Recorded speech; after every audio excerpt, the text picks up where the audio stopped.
Irang asi haurakpada matam adugi lengakna miyamgi punsi amadi lanthung ngakpa ngamdabadagi thawai khubakta haptuna lamdam asi kananaba hotnakiba naha khudingmak maraleiba tahangadoribra haina Cocomina lengakta hanglakli Cocomi gi IPR subcommittee gi convener Fizam Siamchanna thadorpa cherul amana hai nangagi micham taru mihathina hatkiba adu ngasidi Kokizo council na yamna fongna makoina hatpani haina maral yazaraba fauba state amadi center na Tuminna Yengduna Leithokloi asi peningai oide Leithokloi Dragaloi haibagi mawongda state amasong center Leithokloi Leithokloi asi yamna laibak thiba amane lamdam asida tangdu leitaba hanjilaknaba hotnadi haina chief minister na yamna toina lauri adumoinamal tangdu leitaba leipa pamjaba tampakta mifami punnauna haurakliba asina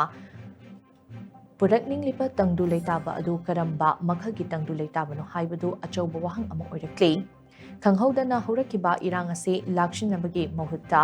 State amasung Central Force na kumhai yengbugum yengduna leikibane security agency singna nongmai kapagi order fangde haiduna leithokiba matam aduda penadabadagi masa masana thengnajarage haiduna changsinakibane naha singna makuta khulai paiduna masa masagi khul amadi laikai ngakpa haurakhi irang ase tasengna India gi proxy war ni haiba khangnarakpadagi mapugi yathang fangnaroidaba state amadi Central Force ta miyamna thazaba thamlamba adu manglakhi matangbi matung ina Manipurda Laikiba President's Rule Lengakna Order ama thoktuna kumja English singani kunmanga gi February 18 faubugi manungda lona yadaba khutlai sing thengalakna ba khanganki matam chana khutlai pithorakpa sing karigumba makal amadagi FIR panba tawroi haiba wafam su thamki order adugi matung ina tampakta leiramba khutlai pumnamak miyam khangna pithoki aduga amaromdana chingdagi kuke singna khutlai Pikhat kiroi matam chadri haina ipong pongna lauthoraki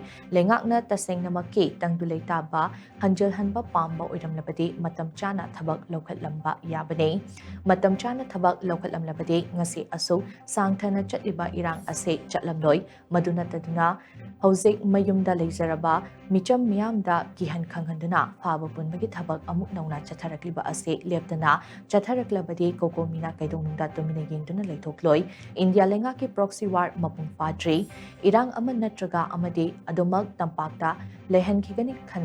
khanba wakhalon ase miyamda awaba potlum hanna pibani hai roidabagi maram leite